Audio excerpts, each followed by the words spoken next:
So the reason I'm not pro refined white sugar is because for me, it affects my skin negatively. It could be because maybe I'm not used to it, but it affects my skin negatively.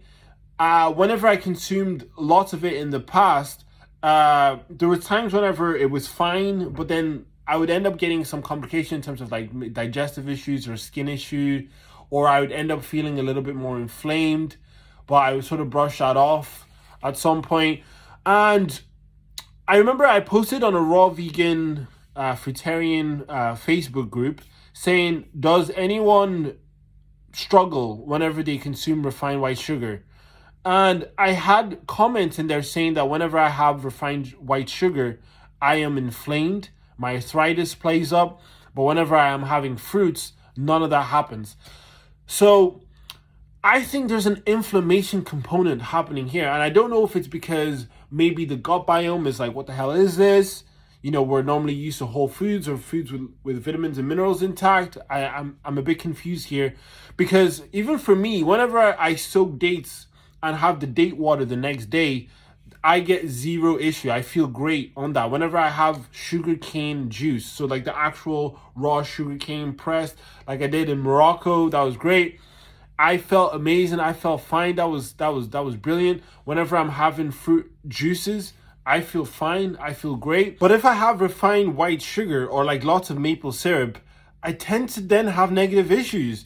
And it could be because some of these refined sugars and maple syrup are cooked at really high temperatures. So there could be like an acrylamide, Maillard reaction component happening there. Anything that's cooked at really high heat to the point where it starts to get brown, that is a cancerous process. That's increasing the toxic compounds in that.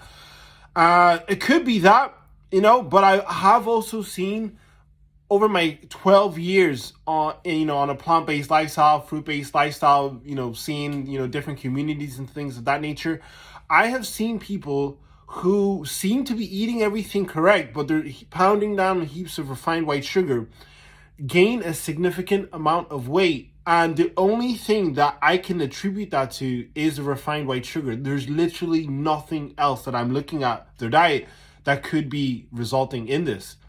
And I've seen this happen enough times to just say, you know what, if you want to lose weight, just get rid of the refined white sugar. You don't need it, especially if you have dates. You don't need it. You really don't. So I do think there could be an inflammation component here.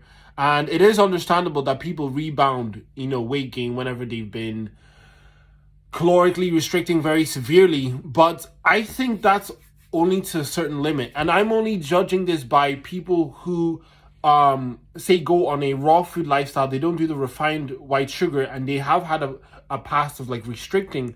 I never hear these stories occur. I never hear these stories of like extreme rebound weight gain as they're sort of eating just raw fruits and greens.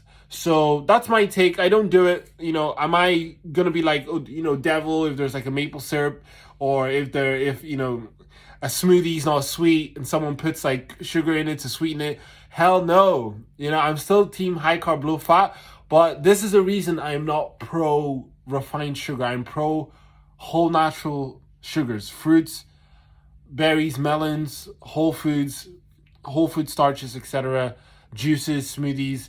That's what I'm about.